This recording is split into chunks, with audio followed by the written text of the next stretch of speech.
What's up, guys? We are here. I'm here with Bryce Garris, Airbnb legend, and we are live on the STR Pro podcast. Bryce, tell us about yourself. What's up, everybody? My name is Bryce Garris. I am an Airbnb super host and now country traveler, I guess. But yeah, man, been in the short-term rental space for about 2 years now, not even. Been a college basketball coach before. Been an actor before. You have a crazy background. I've done a lot of stuff, but nothing is stuck. That's the issue. Until I now. bounce around for stuff until now, and that's why I got into Airbnb in the first place, is because I was like, hey, apparently you can invest some money and set it up into a point where you don't have to do anything and you can bounce around and do thing to thing. So that's why Airbnb kind of was something that was something that appealed to you. Definitely. And that's a big part. So a lot of folk, in the STR space, the reason they got into it is because they wanted time freedom, location freedom. You can set up Airbnb businesses and be purely remote. I live in New York City right now. None of my properties are in New York City. I also don't really spend that much time on a day-to-day basis managing them anymore. But yeah, so tell us, where are you from? Where is your portfolio? How is it constructed? Yeah, give us some background into your Airbnb business. Yeah, I live in Louisville, Kentucky, and that's where a majority of my places are. I have one right across the river from Louisville in Jeffersonville, Indiana, which is a place that a lot of people are like, what's Jeffersonville, Indiana? I don't know what Jefferson. Exactly. No one knows, but it's literally it's like New Jersey. What is a city across from the Jersey City? Jersey City. It's like Jersey City to Manhattan. Hoboken. It's exactly what it is. And so I got there because I could get cheaper rent, nice place. It was a quiet town, and it's probably the closest 4-bedroom house to a downtown area in Louisville that there is right now. But in Louisville, in Jeffersonville, Indiana, and I got another place on a lake that I manage. And I've had some places in Cincinnati, but some issues got in the way of that one. Hey, issues are part of it. Lawsuits. Oh, wow. Okay, we're going deep today. But no, so all of them are in Kentucky now, which is a really good market. Luckily, I didn't know. When I first got into it, I was like, who comes to Kentucky? Because it's one of those things where everybody has that mental constraint. It's like, why would anybody come to this area? Yeah. And I was the exact same way until a buddy of mine was like, bro, nah, like people come here because of bourbon. Yeah, I didn't know that. I didn't know that. Bourbon is a huge industry. Yeah. And so what's that name of that big whiskey? It's like huge. Bro, I don't even know. I don't know a thing, but I didn't know that, so it's a huge thing. People from all over the world come to for the Bourbon Trail. I didn't know it existed until I got into Airbnb, because I'm not originally from Louisville. I'm from Kentucky, but I'm not originally from Louisville. Because you got the Kentucky Derby at least. You do got to do it. I just got booked up for the Kentucky Derby. I got one more place to book up for the Derby, but I just got booked up yesterday. I made $6,000 for a 3-night stay. Wow. Like, that's the beauty of Airbnb. Yeah. And that's the beauty of dynamic pricing, because if I didn't have that, like, I probably would have been booked up for like $300. I got booked up for like $1,500 a night. That's crazy. That's the beautiful thing about the dynamic pricing. But the Kentucky Derby is a huge pool. All the events leading up into the Kentucky Derby are huge, and bourbon in the Derby is really all there is, which is good. But Kentucky's one of those mid-tier markets to where it's like people say, why would I invest there? And so they don't. I'm like, all right, I will. Yeah, exactly. That's actually one of my realtors who I've purchased houses in North Carolina with. He has like a partner agent in Kentucky now, and he's leading a lot of investors onto the Bourbon Trail. You asked me a few months ago. You're like, what's the best place? Or you're like, oh, Lawrenceburg, Kentucky looks really good, or something along those lines. I'm like, yeah, bro, like you should invest, because one of the things about all these places along the Bourbon Trails is that they're in really small areas, really small towns, to where it's like you either have a hotel or it's a regular house. So if someone, and I want to be this person, has like a very, very small, unique place, you would murder it. Yeah, you would crush it. And yeah, I've been looking at a few there, and I've been actually folk I work with. I tell them, you guys look at the Kentucky Bourbon Trail. The issue is like they are small towns, so there's not, from a buying standpoint. A lot of people fight it. They fight, like local regulations. They fight it. Yeah, but I would say also there's just like not that many houses that go for sale. Yeah, that's why you got to build. Yeah, like that's why you buy land. Like I want to see the ones that are appealing. Is like you have a house, but you also have like 20 acres. Yeah. Because then you could do some crazy-ish. You could throw some glamping stuff on there. Yeah, the glamping is big time. A lot of people are wanting to get into it. I want to do my partner. I do have a partner. His name is Michael. Great dude. He offsets me in a way that is needed, because I'm like, let's fucking go. Let's go. Yeah. Like put the money there, do this. And he's like, whoa, bro, like, slow down. Chill and that's out. what I want. And that's what I wanted. I actually met him via TikTok about 2 years ago. And we met each other via TikTok as well. Yeah. And for those of you guys who don't know Bryce, he is his TikTok page is awesome. I mean, it's educational. I find it hilarious. You know, just like he throws a lot of comedic relief in there that you don't really see in the financial education. You gotta make education entertaining these days, because I wasn't a good student.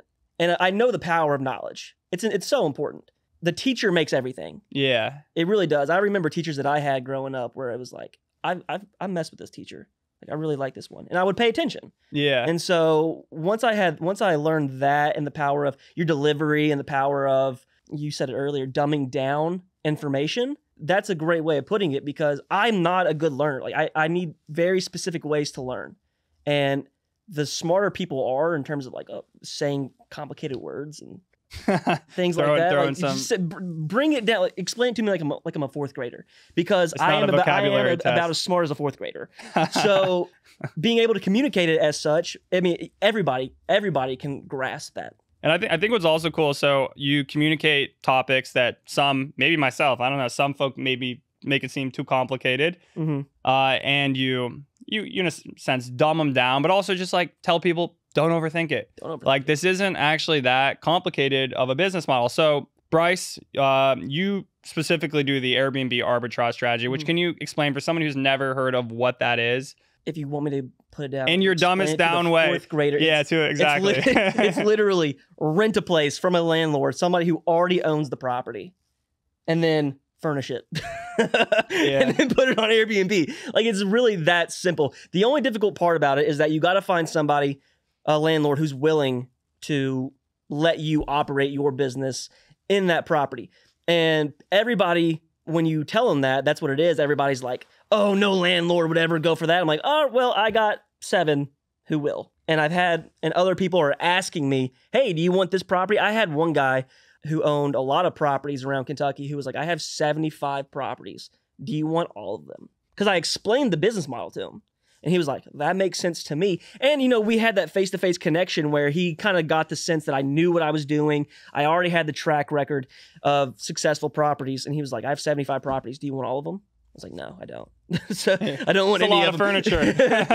I cannot afford that right now. Yeah. But in the simplest terms, that's what it is. You just find a landlord who's willing. You sign a lease, put an addendum to it that says, I can operate short-term rentals in this area. And then he agrees, and then you go do your thing. And if a landlord is not allowing you, is saying no, your pitch probably isn't good, or they're just not getting a good feel for you. I think something you said interesting before is you met face-to-face with the landlord. And I will say personally, early on, at this point, it's really, now that I have a track record and I could just send them my Airbnb profile and they're like, holy crap, your properties look really, really good. Yeah, now that you have a portfolio, it's like, oh yeah, sure, go do your thing. They're like, wow, you can make our house look that beautiful. Yeah. Like, I mean, our current tenants are absolute hoarders. Yeah. Like, we would love someone who actually takes care of the property. Yeah. Like, you're literally their best tenant they could ever have. If you actually care about your business. Yeah. Because people could let it deteriorate if they're terrible people. But if you're a real person, trust factor. So like early on, for me, I would be like, hey, you know, this is what I do. I would love to get a beer with you and like explain it, or get a coffee, or meet face to face. So I think that's really key. You said you met the person face to face. Yeah. And that's something that I think just has, you know, for those starting out, you know, let's say you're young, you have time on your hands. Like, don't be scared to, hey, like, where do you live? I'm coming over. Now, or maybe, you know, meet in a neutral third-party site. For the starters, right? Because like us, now that we have a portfolio and that we have a track record and that we can just send them that, and they're like, all right, sounds good to me. For the starters, like, what would your first? You have some arbitrage properties, don't you? Yeah. Your first one wasn't arbitrage, though, was it? Yeah. So I started. My first ones were co-hosting, and then actually, honestly, I did some arbitrage relationships. But at the time, I didn't even know it was called arbitrage. Yeah. Like, I just honestly, at that time, I didn't have TikTok. Like, I was just like, some of these owners, you know, they want me to manage for them, which I just called it property management. I didn't call it co-hosting. And I was like, some of them were like, so what's the deal here? Can you just pay me monthly rent, like the stabilized rent? And I was like, yeah, sure, I can do that. Yeah. So I didn't even think of it as like, I thought of it as just like property management, but I was paying them. But you were paying them, yeah. Yeah, right. And then later I was like, oh, that's arbitrage. Yeah, that's kind of how I swing it to landlords is like, bro, I'm going to be your property manager and I'm going to pay you. I'm going to pay you to manage the place for you. That's pretty much how I break it down for them. Yeah, exactly. And that's just like, you're simplifying it for them exactly. too. Because a lot, and to be honest with you now, if you're in real estate and you don't know what arbitrage is, I'm actually very surprised. Yeah. If you don't know what it is, but I still have to like explain it to people. It's crazy. But for the first people, if you're just trying to get your first property right now, this is what I'll say, because I didn't have the track record or of anything. I was like a month into knowing what equity was at the point. Like I'm telling you right now. What is equity? I had to Google it. I had to Google it back when I was like 26 years old. What is equity? Because I was studying for the real estate exam in Kentucky. And I was like, bro, I don't, because someone told me I'd be good at real estate. I had just lost my coaching job because I'm a degenerate alcoholic at the time. At the time. At the time, I was a degenerate alcoholic and lost my job over it.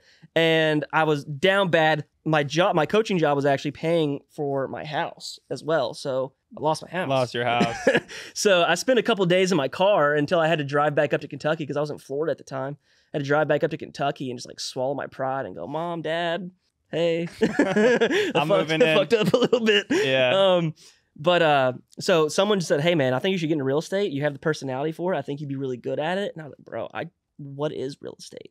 Real estate equity. Zero, like literally knew 0%. So if that's a testimony for anybody who like wants to get into it, I don't know what it is. Cause like genuinely, I had to Google what equity was. Had no idea. And about a month into actually passing my real estate test, which took me 3 times. Third time's the charm. Third time is the charm, apparently. About a month in, I wasn't selling anything because I was like, sales sucks. I hate sales. As I need to find a way to make money. Found out about arbitrage. That's officially when I found out about arbitrage because like selling stuff isn't doing it. I need to invest this money because I'm seeing a lot of people. The people who make the real money are the ones who are investing it. The people who are making good money are the ones selling stuff. I want to make the real money. I want to invest. So I found out about arbitrage. I was like, well, that's makes sense. It's what I can do. Tell us about that first unit. I found my first. I made about 98 phone calls in one day. The 99th phone call was the one I eventually got. I actually found it on a Craigslist ad because they were scamming. They were just using the building that I got into as the scam picture on the Craigslist ad. So they were marketing a furnished 1-bedroom apartment for like $650, all utilities included. So I was like, oh damn, place looks great. So let me on. Emailed them. I was like, hey, I'm interested. Blah blah blah. Want to come and check it out? Do you all allow subletting? Yeah, we do. You can come check it out. I was like, can I come in like 30 minutes? They're like, yeah, but you need to send us a background check. And I was like, no, that's not how it works. You get the background check after we do everything. So I was like, nah, that's not good. But I looked at the building. It's like Glassworks building in Louisville, Kentucky. I was like, what's the Glassworks building? Beautiful building. Is this real? So I looked it up on Google and lo and behold, it was. So I called the number and I'm like, hey, I just saw this ad. Is this you? And it's a multi-use building. So she was like, it could be a private owner, but it's not our leased apartments. So I can't help you if it is a private owner, but it's not one of ours that we're currently leasing. So I was like, all right, cool. Well, I want to come check out your leased units. Do you have any available? And would you allow this? And she's like, I don't see why not. I was just talking to the secretary. She had no idea. She's like, I don't see why not. People Airbnb their private units, so I don't see why we couldn't make it work. So I was like, all right, cool. So I drove down there 30 minutes later. I was like, hey, I'm the guy you just talked to. And can I go see a unit? So they showed me, and face to face, I talked them through what I wanted to do. And they're like, oh, I mean, I don't see why not. And this is like peak pandemic, kind of. And so they had not had that place rented for like 6 months. So like, well, we kind of need to get it rented. Yeah, we need someone in. We got to fill vacancy. Let's take a risk on this kid who has no experience. But they eventually let me do it because for a month straight, I just kept on showing up, kept on showing up. You followed up. Kept on calling. So I found that place like June 1st. Didn't sign a lease until June 30th, and then started officially July 1st. And if I can remember from one of your videos, I think, did you even get a lease addendum or anything like that for this first one? No, bro. I signed the regular lease that says no subletting allowed. And I asked the owner of the building, I was like, hey, it says no subletting allowed. Like, do we need to change that? He's like, nah, bro, you're good. Which I don't recommend. I don't recommend ever doing that. Because the thing is, he could have pulled that at any moment. Sued me, anything. I could have pissed him off. He didn't like something that happened, and he could have just completely kicked me out, and he would have had every right. You would have had full recourse to do so. I could have not have done a thing. So don't do that. But that's what I did, and it worked out for me. Don't recommend it. But a big reason why I wasn't worried is because I made sure that all my relationships in that building were phenomenal, strong. You showed face, and I know you cleaned the place a lot. I cleaned it for the first 6 months. Yeah, so you were there. You were in person. I when there were issues, which I had one big issue. Cops got called twice in one night. I was there like 4 o'clock in the morning, like dealing with it with the cops and all that stuff. Yeah, and they were actually they were like, because of my relationship with everybody in the building, tenants included. No one was mad at me. They were like, they all kind of like gave me a pass, but also because I handled it personally. Like at 4 o'clock in the morning, like y'all got to get out of here. Yeah. They were like, hey, like, thanks. So my relationships in that building were great. And that's why I eventually got kicked out of there, because the lease ended and they wanted to do it themselves, which is why I always recommend multi-year leases. Multi-year leases. But did they end up doing it themselves in the same unit? They didn't. That unit is still sitting empty to this day. That's ridiculous. Because the owner of the building, his daughter was going to move in that one. She got 2 units side by side, and they were going to tear down that wall, make one big unit. And Airbnb out the whole thing? No, she was going to live there. Oh, okay. And then she ended up buying a house like in the suburbs somewhere. So that unit today is just sitting empty. Tell it irks and it pisses me off, because I got another unit in that building because they did some weird thing. I actually don't think it was like 100% legal what they did, because they didn't let everybody like get a fair go around to try and buy it. But they like sold off half the floor to the HOA president of the condos, and didn't tell anybody. So like no one got a fair trade in the building, a fair chance in the building to go and try and get a unit.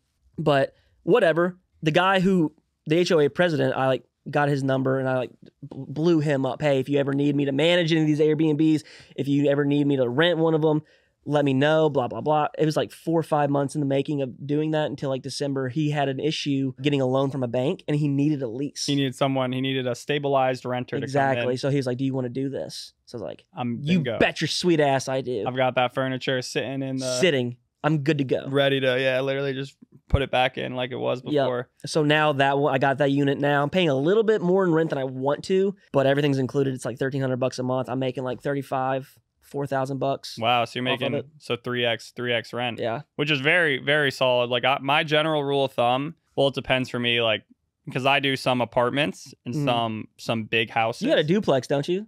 I have a duplex. I have... You got everything, bro. You got every... I was talking to my mom is up here with me right now because she's so terrified about what I'm doing. By the way, I don't think I've mentioned this. I'm walking across the country right now. We're in New York City. That's exactly why I'm here. I'm not here for a good time. I'm here to possibly kill myself. I told my mom about you because I was like, I'm going to do this podcast tomorrow with this dude that I met on TikTok, and he does Airbnbs as well. I was like, he's a millionaire. Like this dude has like 8. I don't know how many properties you have. Like 17. Well, 25 listings. 25 listings? Of which you're making like over $1 million in revenue now, aren't you? Mm-hmm. This guy, like, come on now, man. Come on now, man. That's awesome. That's awesome. But all through Airbnb. Yeah, I also have 7 boats. I forget about the boats. So, you started with boats, though, didn't you? Yeah, that's how you really started during COVID. That was how I really started. I would say like a short-term rental business because the boats was very much like its own business. And then, it was like... Bro, how is that? How are the boats? I want to do that. But I would say COVID was like a freak, like just totally unreal time for boat rentals. Like I look at Google search trends. So you can see if you look up a specific term, like the app I use, the Google Keyword Planner, and you can type in like boat rentals. And for me, it was like boat rentals at this specific lake. And I looked it up like after the fact. Like, I'm like, oh, things have kind of died down a bit. Also, I TikToked a little bit too much about it and went from being the only boat rental shop on the lake to everyone and their mom in an hour radius decided they were going to be boat renters. That's the shitty thing about media, I guess. Yeah. That you create your own competition. Oh, 100%. But even still, like, I just looked, it was like every year was pretty much the same for boat rentals. And then COVID hit and it literally like quadrupled. Yeah. Because think about it, you couldn't do anything inside. Yeah. And boat rentals, you're outside, you've got, the wind, you're driving. So it was just seen as a safe activity when there wasn't other safe activities. And actually a lot of boat rental operations kind of shut down. Really? Well, they just kind of were like, a lot of them were marinas and stuff where they actually... I don't want to cut you off, but I just got like a $5,000 book. Let's go!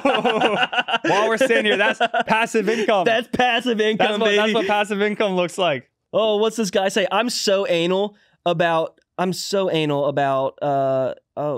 snap. What's the worry? Uh-oh. Oh no. Twister.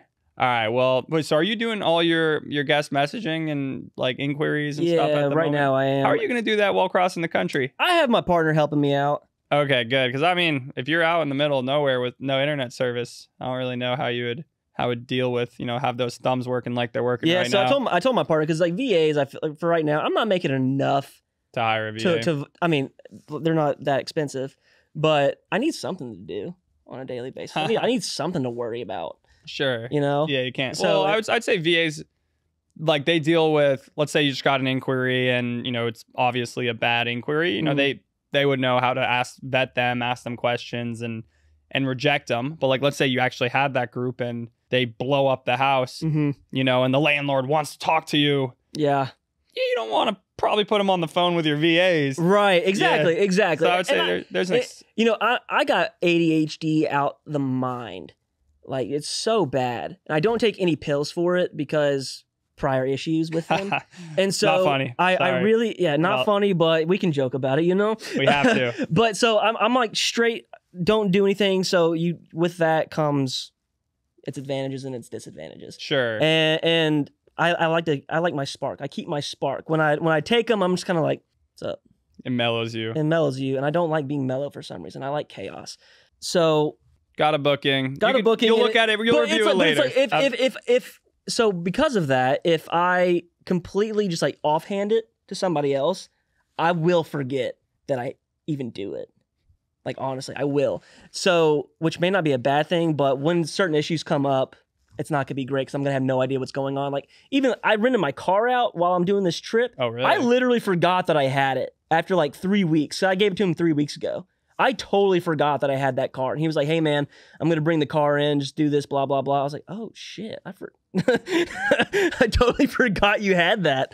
So if I can't see it, if I'm not actively doing something with it every day. You need to be reminded constantly. It's a good reminder. Okay, so you're going to manage them. You have a partner, so if something is really... I told him, I was like, give me 3 minutes to respond to anything. And if I don't respond within 3 minutes, take over. Because I'm either phone's dead, out of service, or dead. So okay, well, what happens to your car when you die? Bryce has a Tesla, I'm dead. Well, I live in New York City, so maybe you can have it, man. I might go on some it's all yours. It's all yours if I die. Because no one else. That's why he's here right now. No one else even wants it. Like the guy that I live with, I told him today. I was like, "Hey, he's bringing the car back. Please drive it while I'm gone. I don't want it just sitting there." And he was like, "No, it's too scary for me." Because people in the South are. They're just not good with technology. They're just very scared about it. Hey, I'm a Southerner. Oh man, I forget. I forget you're from North Carolina. Yeah, I am from NC. How's that? Why New York? So I went to University of North Carolina, and before I graduated, I came to New York, kind of like, I want to try out, the big city. I was born in New Jersey, Oh, were you? Yeah, so it was always a pull to, I have a lot of family from New York. Like I want to, come here, see what it's about. And came here, started working for a New York-based startup. And a lot of my friends moved here. But I moved out of New York really to pursue Airbnbs and build my business, which for me, I was going house to house for a while, like setting up a house, buying another house. That's where you would live? Yeah, I would live there for a month, 2 months, set it up. Bang, next one. Yeah. Like literally while we were doing a house, we would get under contract on another, or would, sign a lease on another. So it was really just bouncing property to property to property. Live, right? Yeah, I mean, it was fun, but I was like, now you're like, oh gosh. Yeah, well, so I would say so I did that for about a year. About a year. I quit my job in May of 2021. So I started in March of 2020, boat rentals largely at the beginning.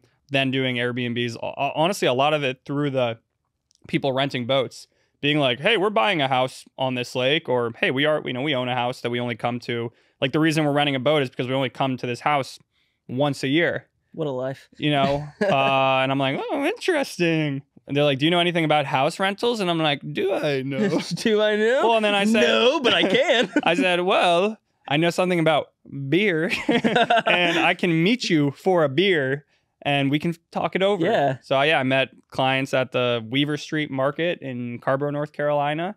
And we talked about what we could do with their property, which I think I didn't, I just made it up pretty much and lock down some property management clients that way. Property management's awesome. Yeah, I mean, for Airbnb at least. I would say so. The flip side to me of property management is like, to me, so I've had multiple instances where I've started property managing, and then the homeowner has decided, I actually want to sell the house. Or oh yeah, that's the bad thing. Or actually, you know what? Like, I don't even need this money. Like, I don't want people in my house. Yeah. Like I send an owner like $11,000 for 1 month, and they're like, being not good enough. They were just like, don't even waste my time like sending me $11,000 and like texting me about it. I'm like, okay, do you want me to keep the money? Like, if it's not worth your time, don't send me $11,000. What the heck? Yeah, it was pretty crazy, and it was like annoying because it was a house that was not ready for Airbnb, and like I set it up. Like, I drove to all these furniture stores, loaded up the truck, went to the house. It was a beautiful house, but like the pool, frankly, was just, the owner like didn't swim, so he didn't care about the pool, but like it had a pool. Yeah, and you're like, we gotta do something about the pool, bro. The pool has to work. Yeah, like, you know, we there's pictures of a pool, like like we can't like hide the pool. And guests booked this house, and they say, and they want the pool. Yeah, they booked the house because of the pool, and like literally the water doesn't. That's where people succeed and fail in the short-term rental business, though, and that's why if you are one of those types of people, you need a manager, because if you're not going to care for the stuff, it's going to reflect in the reviews. And the reviews, people are going to be like, oh, great place, but the pool was disgusting, and the pool didn't work, and blah, blah, blah, and this and that. And we're paying, you know, $1,400, $1,500 a night, and they're expecting a pool to work. Yeah, and literally, like, the pool literally didn't, that particular pool didn't circulate. Like, the circulation was all messed up. Just stale? Ugh. Literally had our crew every single day coming and, like, just moving around the water, like, themselves for, like, the first month. And I was just like, dude, I can't have our crew coming over every day and literally spending an hour moving around the water. Like, that can't work. Like, that's just not how, like, we got to get someone out here ASAP. Like, you're gonna have to foot the bill and do this. And then, well, you know what, people, if they don't like it, like, too bad, I'm taking it off the market. And I'm like, all right, I spent 4 days, like literally 4 days driving around setting this up, and bro, 1 month in, I made like 20% of 14 grand. Like, I made a couple $1,000, but better than nothing. It's better than my story with co-hosting. Bro, I got a place in Cincinnati. I had 2 places in Cincinnati. Don't have either of them now. One was an arbitrage and one was a co-host. And I found the co-host because I was trying to get an arbitrage deal out of it. He had it for rent. And he was like, well, why wouldn't I just do that myself? I was like, well, it's your place. Why aren't you? He's like, I just don't know how, blah, blah, blah. I was like, well, I do know how. So how about we do that? So that's when I talked him into co-hosting. And the very first week that we started working together, I was even talking to my partner. I was like, this guy is like red flag city. Yeah. Because he was talking about like, what happens when we don't work together anymore? What happens if this happens? Like talking very strongly about, talking a lot about not working together anymore. It's like, we haven't even started yet. Yeah. We're already not talking about working together. I don't like that, but I needed the money. We're talking about contingencies already. Right, but I needed the money. So I was like, screw it. We'll keep on, we'll do it. Sued me. Because at 3 weeks in, because of suggestions that we gave him, we're like, you need locks on your door, smart locks on the door. You can't do hard copy keys. We need a minute device. We need this, that, blah, blah, blah, blah, blah. And he didn't. He was like, no, I don't want to do that. I was like, why? Still don't know. But we didn't do it. 3 weeks in, they destroy the place, like water damage. Who destroyed it? The guest. Yeah. The guest destroyed the place. Water damage, like $5,000 worth of damage. And you know, we're working on like $5,000 worth of damage is not in all.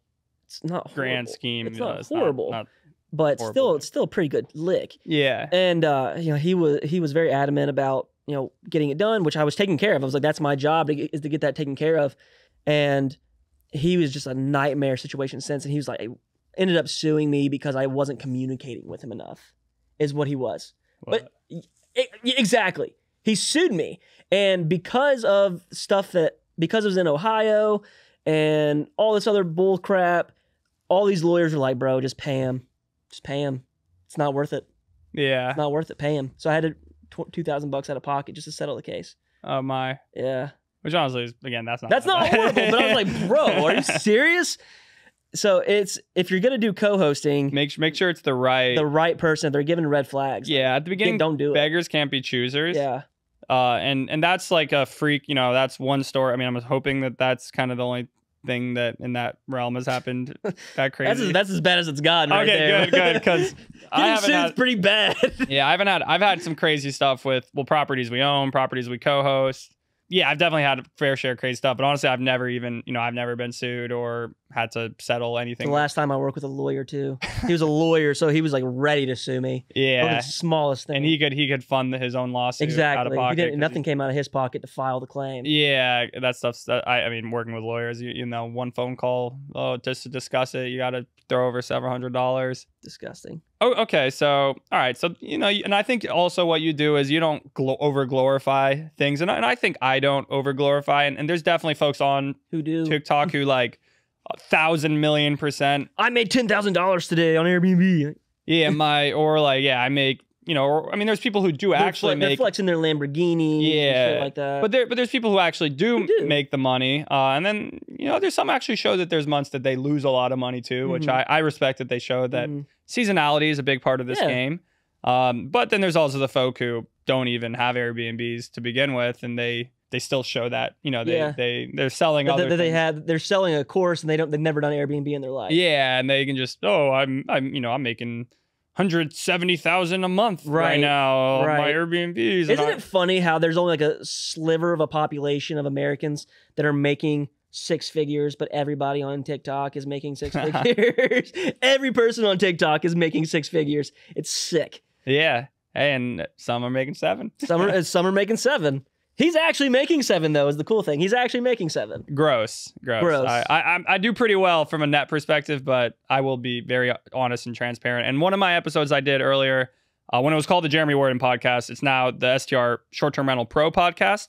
But that one, I think it's been released. I actually did a full breakdown of like full transparency over my 2022 finances. So I don't know. Can I link that here somewhere? It's somewhere. Somewhere. Your show, buddy. Yeah. It's somewhere on my page. Watch every video until you find it on YouTube. What a yeah. Good statement right there. Watch every video until you find it. And comment and share and like every single video. Trying to get the YouTube game going. Bro, I have no idea what my finances look like. I don't look at it. Yeah, I'm trying to do a better job, but I mean, obviously when taxes come, you have to do full year accounting and have your balance sheet and whatnot. My accountant hates me. I just give her. Why does that not surprise you? I just give her. She was so pissed at me because I just put like all this crap. She's like, "What is this?" I was like, "It's everything. Yeah. It's everything that we spent and made." So what we would advise, though, Bryce, would you advise having like a pretty good bookkeeping of your P&L for everything? Oh, absolutely. But I can't say this is what you need to do because I don't do it. I really don't, because I don't necessarily care so much about the money. Yeah, actually, and this is a good point. I want to parlay this into what is your why. And I think that's super important. People who get into this game, like short-term rentals, the cool thing about them is you have relatively predictable monthly cash flow. You can do the business from anywhere. You can be walking across the freaking US and doing it. So you have that location freedom. You have that time freedom. Like you don't, how many hours a day do you spend on managing your Airbnb business? Oh, probably not even an hour, to be honest with you, unless I have to actually go to the property, which if I have to go to the properties, it's because I want to. Like, I'll go cut the grass today. I'll go fix this chair real quick. But nothing you can't get someone else to do. But nothing you can't get someone else to do for you. Yeah, but I want to parlay into what is your why? And I think that's super important, is knowing why are you getting into this? Because you got to get into it for the right reasons. And yeah, it is not as much as people make it seem like a get rich quick. Like you're going to buy a Lamborghini after 2 weeks. Right. Like it is something where if you want to continue growing, you want to continue building, you should be reinvesting your cash flows. But however, if you want that predictable, for me, it wasn't that hard to replace my personal income because... It wasn't for me either. Yeah. Well, I know it's definitely not hard for you. You could find a penny on the ground and, I was like, ooh! And replace your income. But for me, I was, my salary got cut to $2,500 a month. Yeah. In New York City, which it was, doesn't go a long way. Yeah, I had to go home with my parents too. It was just, my rent was $2,000. Like the math, I subletted. I didn't technically Airbnb, but you got somebody in there to cover it for you. Yeah, exactly. I medium term rented my apartment in the city, or my bedroom in an apartment. But yeah, for me, that first week I rented a boat, and now I'm very much like I'm 99% Airbnbs at this point. But back then it was really the boats. That first week, I bought a boat, $5,600. It made $2,000 that first week. Wait a second. Yeah, I was just like, whoa, that math here, like, I got to get more boats. And then when I got back, when I lost my job and moved back in with my parents, I got a job as a dishwasher. I was making $10 an hour and I was working 20 hours a week. And I told my parents, it's like, after I pass my real estate test, I'm going to give it like another month. I'm going to quit this job. I'm going to go full time in real estate. And they were like, how about you wait until you start making money in real estate and then quit your job? That way you have at least a couple bucks coming in. And I was like, Mom, for the first time in my life, I did the math. And if I work every hour for an entire year that I'm supposed to, I will make less than $10,000. If I sell one house, I will make $10,000. Now, I've never even sold a house. But I was like, if I sell one house, conceptually, if I sell one house, I'll make $10,000. And she was like, all right. But I knew that I wasn't going to be able to go full throttle into it if I had that other job in the back of my mind. Because after working all day washing dishes, the last thing I was going to want to do was go do something else. And so I needed to have that full throttle. But as soon as I got my first place, I made $3,000. I was like, well, the math here, the math is mathing. Yeah, this makes more sense. You didn't make $3 million that first month. You made $3,000. And that was like, that would have been, 4 months of dishwashing. So tell us that first property. I know you said now rent's $1,300. It can pull in, between $3,000 and $4,000. But yeah, tell us that like life-changing realization with that first property of like how much it cost to rent, and then how much you made subletting it. It was $995 a month for a 1-bedroom downtown Louisville with all utilities except for electric. So hell of a deal. And the place was so cool, so unique. I told myself, I was like, I'm the only one that can screw this up. I had no idea what I was doing, but I was like, this is a really cool place in a prime And you location. probably did no financial analysis. Dude, I didn't do a thing. Now, if you did financial analysis, I still don't do that. How would you do it? That's what my partner's for. Because that's what it was. If you did do it, what tool would you use to do it? I would use the BNBCalc. Plug. This podcast is brought to you by. This is very impromptu right here. BNBCalc, his software that he has for running properties, actually is really good. I like the fact that I can see my cash on cash return. Like, this is what you should expect it to be. I love that, and it even gives you like a pretty accurate representation of how much you're going to be spending on furniture given the square footage. And I'm like, damn, that's really good, because I never knew. Like, I didn't know when I got my first place. It was literally like, this is a really cool place in a really cool part of town. I'm going to do it. And if it fails, it fails. But I really got nothing to lose at this point. And that was another reason why it was really pretty easy to. It was stressful, pretty easy to take that risk, because I was like, if this fails, your back was against the wall. What happens now? Like nothing. Like literally nothing changes in my life. So that made it a little bit easier. But the analysis part, I would say, I actually ran numbers on BNBCalc for my first place ever, and it was accurate. It's accurate. You know what wasn't accurate? What? AirDNA. Yeah. Well, I mean, you extract data from AirDNA. So we extract the revenue estimate. However, if you think about how AirDNA comes up with that number, they're going to base it off all the 1-bed, 1-bath in the area and put you at that 50th percentile. Yeah. So if you're super cool, and I was in the 90th percentile. Yeah, that's what I was making. If you're in the 90th percentile, then yeah, you're gonna do better. If you're in the 5th percentile, or maybe like you just make the apartment look like crap and you manage it extremely poorly, like AirDNA is not an exact science. Like, it's a starting point. Yeah, and that's what I definitely convey it as. Is it's a great starting point. Yeah, but you have to like reverse engineer it and say, look at the properties around there and see how are they getting booked up? Are they charging premium rates? Oh, wow, they're charging $5 a night and no one's staying there. Yeah. This is a red flag. I did that. I looked around at all the 1-bedroom places in downtown Louisville, and just like, I read like almost every single review of every single one of these places. And I was like, all right, well, this is just a normal place. This is just a normal place. This is just a normal place. And people are like, going, hey, a really good place, blah, blah, blah. And I did a lot of stuff to my own place because of those reviews, because I kept on seeing the same review. Great place, wish I knew that you had to pay $20 a night for parking. Great place, but this. Yeah. Great place, but this. But great place, but this. And I was like, all right. If you're no butts. If I'm no butts, I will get around. So I'm paying a monthly parking for just people for my place. I have like all the food. I made people like the host wasn't responsive, so I made sure to always be communicative. They're like, I had one person say, there was one person that was like, they didn't really give any recommendations. I wanted recommendations and blah, blah, blah. So I made a dartboard of all the restaurants around the area. I was like, where you throw is where you go. Don't take out the guesses. So I made some cool games. stuff that would really highlight itself in the review section, something that people wanted to. And amenities. And in the amenities, yeah. You know, maybe you didn't have the highest rent apartment, but you provided the amenities because you looked at reviews. You saw what people, you know, a parking spot. Because no matter what you do, you can have the best software in the world to track the revenue, to predict the revenue. But at the end of the day, it comes down to how you run it and what. Yeah, that's the design, the amenities. Beat them on design, on everything. Beat them on amenities. Beat them on management. Control what you can control. But that being said, so that first apartment, $995. So rented it, got the rent for under $1,000, just under $1,000. And then how much did you make? Like my first month was $3,200. I was like, oh. So then that cash flow was probably about. You cleaned it too. I cleaned it too. So that was another reason why I was able to get my investment back so fast. I got my investment back in like 2 months. Yeah. Initial investment because I cleaned it. That was an extra $1,000 that I kept for those 2 months. But yeah, $995 a month. So you made a couple thousand right there. And you didn't at that time. You didn't do dynamic pricing. So you could have squeezed the orange more. Now I'm doing dynamic pricing and like I'm charging $350 a night and getting it. Yeah. Whereas the highest I ever went was for a regular weekend would be like 180. Yeah. Okay. So, but my point here is like, all right, you made a couple of G's of cash flow, and you made your money back really quickly. So you didn't rent a Maserati or buy a Lambo.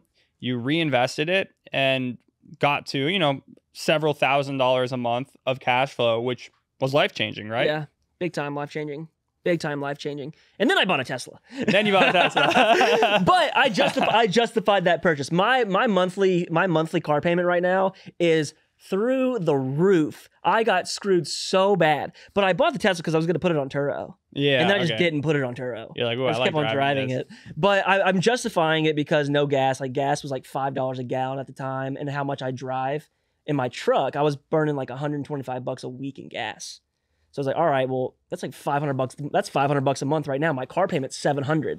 Now I don't have oil changes. I don't have gas. Virtually maintenance free. Tax write-offs because the government is like, they really want you to get EVs. So I got tax write-offs with it. So I'm damn near driving a Tesla for the same price as a 02 F-150. Oh. And you're whipping in style. And people, and it creates conversations. Yeah. That's the biggest thing. Got the red Tesla, right? A red Tesla. The very first day I had it, I had 3 conversations with people asking me about it. And I was like, this is what I really want right now. Like, this is going to be better for me in the long run just because it's creating conversations with people. Interesting. As someone who lives in New York City and rides a city bike around town. Which is great. I love it. Yeah, I enjoy it and it, keeps me active. Yeah. But yeah, maybe I'm gonna justify at some point a nice car purchase because of conversations. You should. I mean, honestly, it teach their own. I'm not even a car guy, so I don't know if I'm using it correctly. I don't even know if I'm using it correctly. Hey, I mean, technically they're used to move around. I'm there to move around, baby. I'm there to move around. And but yeah, so eventually bought that, but it was after I was making enough to justify it as well. Yeah. I did dump a lot of stuff, used a lot of business credit to get going on stuff as well. Now I think I'm pulling in, in revenue, 20, 30,000 a month off of everything and I have other ventures as well. I sell a book. I was selling a course for a while. I don't do that anymore. I do other property management stuff I manage a warehouse. I make like $700 a month off of that. Just oh wow, send like 1 email a month. It's awesome. Not a bad deal. but yeah, didn't go too crazy. And my lifestyle is very low key. Like I'm a nomad. I'm a drifter at heart. So again, it didn't take you $1 million a month to achieve freedom, and it shouldn't take most people. But now that you have that relatively predictable cash flow, what are you doing with your freedom? Anything that I want. So, like I said, I lost my coaching job back in 2020 because I was in a really bad place, and I've always wanted to walk across the country, like since I was 16 years old. So the fact that it's happening now it's cool. I don't even know how to feel because it's something that I've wanted to do for so long, and now it's happening because I made it happen. And you started in Lower Manhattan. And where are we right now? Where are we? Lower Manhattan. We're in Lower Manhattan. I backtracked a little bit today. I was in New Jersey last night. You walked to New Jersay. Bus back into town. And then I was like, Bryce, you gotta get back. Yeah, we're podding. This is for you guys. We got to share your story. The people want to hear it. Yeah. Well, maybe not. We'll see. If you made it this far, we'll see. You're in the right place. But I've always wanted to do it. So when it happened, I had my brother-in-law, who's the one who's like, hey, get into real estate. Because he's big time into real estate. He's making a lot of money in real estate. And he's like, you need to get into real estate. And I told him, bro, I don't know anything about it. He was like, do this. He really was a good guiding mentor for me to get started, even though I'm the one who actually taught him about Airbnb. Sure. He was like, get into real estate. And I was like, no, man, I just want to walk across the country. That's just what I'm going to do. And he was like, and then what? Ooh. And then what? And I'm like, figure it out from there. He's like, that's what you constantly keep doing. You bounce around from thing to thing to thing. It's like, yeah, because like I find something interesting and I want to go do it, and then it wears off and I hate it, and then I want to go do something interesting again. And he was like, all right, well, how about this? Walk across the country. He was the very first person in my life that was like, that didn't shoot it down. Yeah. He encouraged it, but he's like, let's do it smart. How about you build up a business and then go do it? And then walk across. And then go do it. How about you have your passive income? Exactly. Pay for your tent. Exactly. Pay for your once every 2 week hotel. Exactly. So that gave me a lot to think about. I was like, well, he's right. It's gonna continuously be, and then what, and then what, and then it's still that way, and then what, and then what. But now it's like I can actually go and do it and not have to worry about and then what's next, because I absolutely have to. It's like, what do I want to go tackle now? So after he said that to me, I really thought about it, and I was like, okay, I'm gonna go full throttle into building a business. I'm going to get some money coming in. That's when then I found out about arbitrage and all that. So the reason I got into Airbnb is not necessarily because I wanted to make a lot of money. It's because I realized, like I said, I have really bad ADHD, and that takes its form into, getting really interested in stuff and then just burning and crashing. And I was like, all right, I'm going to continue to do that because, like I said, I'm not taking any more medication because it'll lead to worse stuff for me in the long run. So I really game planned the future in terms of, if I do this now, if I struggle now, if I take the risk now and it works, because I have that in the background always, I can go walk across the country. I can climb Mount Everest. I can try and become a rapper. I can write a book. I can do all these things because it's always working in the background. And once I found it, I was like, all right, I'm making enough money to support my lifestyle with everything that I have going on. I don't want to add to it. I'll take stuff away, but I don't want to add anything to it. And I'm comfortable with the amount of money I'm making right now to go and do that. So that's what we're at. That's where we're at. I learned. I saw it because I was like, all right, I'm here. I'm doing this. I'm gonna go live the life. I'm gonna go live the life that I want right now. Because right now I'm younger than I'll ever be. The time is right to try and attempt to walk across the country. It may not work. I may fail. I may die. I may break a leg, have to go back home. I don't know, but I'm trying it because that's what I want to do. And then I'm sure I'll get tired of it. It'll be, all right, cool, walked across the country. What's next? But I'll be able to do it, because of Airbnb. It's great.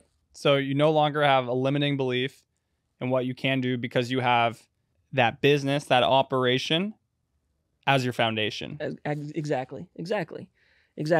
And I've never had a limiting belief anyways. I've always been, but now you have a logistical. I have a logistical belief. But yeah, and that's why I'm in such debt to Airbnb, because it created that time freedom is what I was after more than anything. If I want to sleep in until 2 in the afternoon, I can sleep in until 2 in the afternoon. I don't do that, but if I wanted to, I could. Is the biggest thing, because I'm a drifter. For some reason, I like being homeless. I don't know what it is. To each their own. I don't know. I don't know what it is, but I like going out and doing things like that. Probably the only Airbnb guru who glorifies being homeless. There's a spiritual specter to it, I guess, that I'm really trying to find. I didn't want this to necessarily be a spiritual experience, but as leading up to it, it's definitely become that. Just the more I walk, the more clarity you have, and you can think and just piece things together. So we'll see what happens. I don't know. Well, I'm very excited for you. I've been following your journey for probably about since when you started. Yeah, bro. I followed you. I had like 14,000 followers when I found out who you were. And we did a lot. We're on like a live chat together. Yeah. First time I found out about who you were, actually. I was like, let's go live. Let's mooching off my success. Look at you. I just thought you were funny. I was like, I want to talk to you. Let's. No, and I'm glad you did. I'm glad you did, because it's like you said, there are a lot of people who market rental arbitrage, Airbnb, just to sell courses and don't have anything. So it's very nice to see other people who are really genuine in the space that you can trust to get knowledge from. Because I've watched a lot of your videos too to pull away information from. And just because you can just tell based off your personality that you are not trying to screw anybody over just to sell a course. You like making videos and you want to give information. And it's just again that genuine aspect to it that I really enjoyed seeing. I appreciate that, and I think your storytelling, your storytelling's amazing. So Thanks. I think at your core, I always wanted to be a writer. Yeah, is what it was. I always wanted to be a writer. So now that I found that outlet to do it, TikTok was great. I'm in debt to TikTok too. TikTok has opened up a lot of doors for me. I believe it. A lot of doors. I believe it. Good and bad doors. Doors nevertheless. But doors nevertheless. And I guess it's up to you. You have the freedom to decide which doors you want but you know what? to go through. You know what? Through all those doors, I said yes to everything at the start, which I feel if I had to go and redo it, I would have done again, even though some of those yeses turned into utter failures. But now because I've done that, I've learned my worth. No doors I've opened for you have turned into other failures, right? No. There have been some bad ones. There have been some bad and some big wastes of time. But again, it comes down to because I said yes and I learned by getting like screwed over or stabbed in the back or something like that. Like, okay, let me not just jump into this thing and let me like really like think about it for a second and get all the information before I say yes. Not be as much of a yes man. Exactly. And now through Airbnb and I have that foundation, I don't necessarily have to say yes because you're offering me money. I'm like, is what you're offering me even worth me doing? You know, so I found out my worth through saying yes because I got stabbed in the back so many times and things just didn't work out. And Gotcha. There'll be more doors in the future. I hope. Okay. I hope. So takeaways here is Airbnb opens doors. Absolutely, it does. And it, don't overthink things. No. Do things the right way, though. As someone who's done things the right and wrong way. It's easy to not do. Very easy to do the right things because the right things are just so simple. To do. It's like make the pool work. That's a very simple thing. The pool needs to work. We don't need to be over here stirring up the pot every day. Make the pool work. That's the right thing. Make the pool work. Spend the money. Make it work. And so doing the right things is very simple. It just all comes down to who you are as a person. So if you're a shitty person, I would say don't get into Airbnb because it's not real estate. It's hospitality. It's hospitality, or it's like a hybrid real estate and hospitality business. But if you're going to be the one managing it and all that stuff, like you got to have some sort of people skill. You got to have an attention to detail that is a little bit different than the normal life. Mm-hmm. Which I'm great at the attention to detail because I'm OCD. OCD, ADHD. Hey, if Bryce can do it, anyone can do it. But yeah, Bryce, what is the biggest piece of advice you have for our listeners? Bro, you just said it. Don't overthink it. If it's something that you want to do, go and do it. Find a way to do it because you're going to be killing yourself. The only reason I'm walking across the country right now is because it's been in my mind for 12 years. And I told myself, if it's been in my mind for 12 years and I don't do it, I will really be kicking myself in the future when I'm no longer physically able to do it. So if Airbnb is something that you've been wanting to get into and try, do it. And if it fails, okay, it failed. And you can move on to something else knowing that you tried. And I think that's great when I talk to people who are like, should I buy? Should I arbitrage? I'm like, look, if you're this type of way I think everyone should own real estate in the long run. I don't think there's any better way to build long-term wealth. 90% of the millionaires in the United States are millionaires through real estate.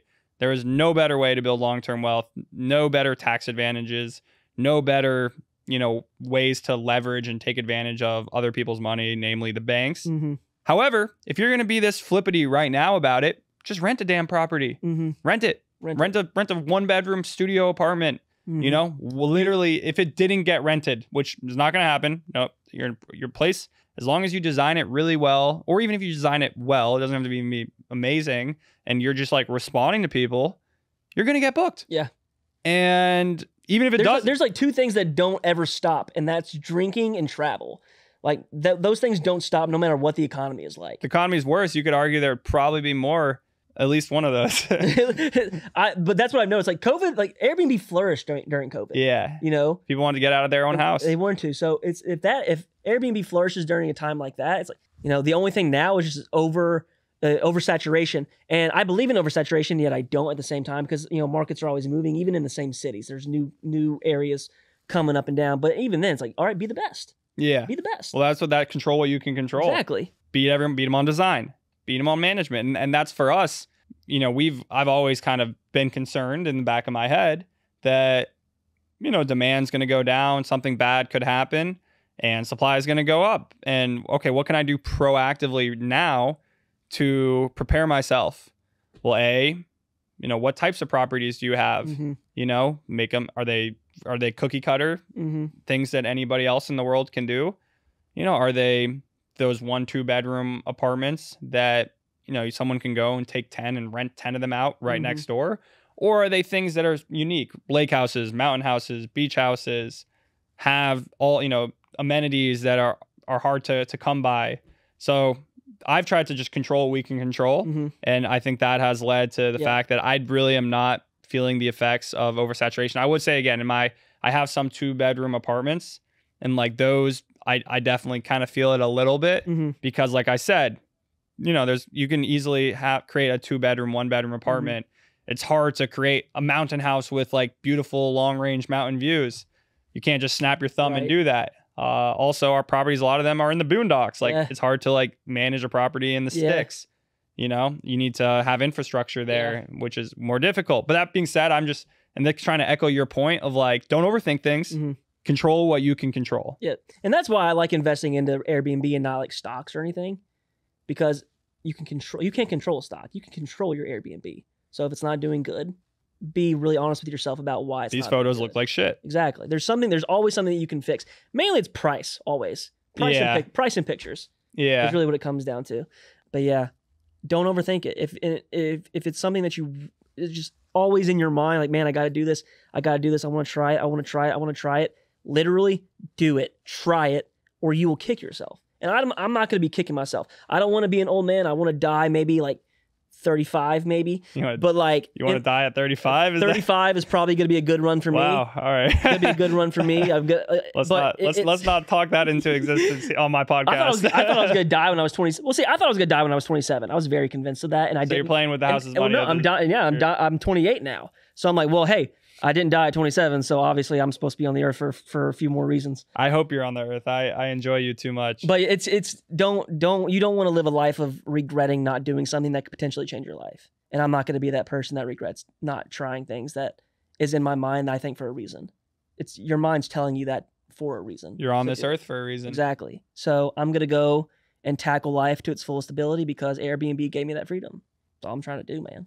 That is beautiful. And I look forward to watching your journey. So tell us, for those listening, where can they want to continue with Bryce and see you walk, see your journey, however ADD direction it takes you. I don't even know where I'm going, to be honest with you. I have not planned it out. But at Bryce Garris on TikTok, Instagram, YouTube. That's not my YouTube handle. I don't even know my YouTube channel. I don't even post it on YouTube. But at Bryce Garris on TikTok and Instagram. I'm going to be walking New York, New Jersey, Pennsylvania, West Virginia, Ohio, Indiana, Illinois, Missouri, Kansas, Colorado, Arizona, California. So if anybody is around those areas and want to come find me and walk with me, by all means, please do. No murderers or pedophiles allowed, though. Disclosure. Just for the record, you're not allowed. What a disclosure. Well, Bryce, it's been a pleasure. It's first time. Again, me and Bryce have probably talked on the phone, multiple times and, DM'd and messaged and whatnot. It's our first time actually seeing each other in person when I walked in the studio today. So quite a pleasure. Yeah, absolutely. Being with you. And for you guys listening, again, this is the Short-Term Rental Pro podcast. Not the Jeremy Worden podcast anymore. Yeah, we've name changed, but we are moving in the right direction. Again, our goal here is to help you guys have that freedom that Bryce is talking about. Be able just to do, you're on this earth. Do you want to be spending all your days behind the computer? With your 9 to 5. Granted, yeah, I spend a lot of time on the computer, but it's 10 a.m. on a Monday and we're sitting here. We're just chilling, dog. We don't have to go into the office. My office. I actually biked past my old office. Oh, really? On the way here this morning. Yeah, it's not a WeWork anymore. I was like, it used to be a WeWork, and it's called something else. I walked past WeWork yesterday. There's a bunch of WeWorks in New York. Yeah, but I was like, this is a Monday morning. Like, this is about the time I would have had to get into my office. But my point being, our goal is to help you guys freedom and flexibility, lifestyle, leveraging short-term rentals. it's a wave, and a wave that you guys should be a part of. And stay tuned for my next episode. Bryce, maybe at some point have you back and kind of fill us in on your walk and your journey. But as Bryce, thank you so much for coming today. Thanks for having me. It's been such a pleasure. And yeah, stay tuned for next time.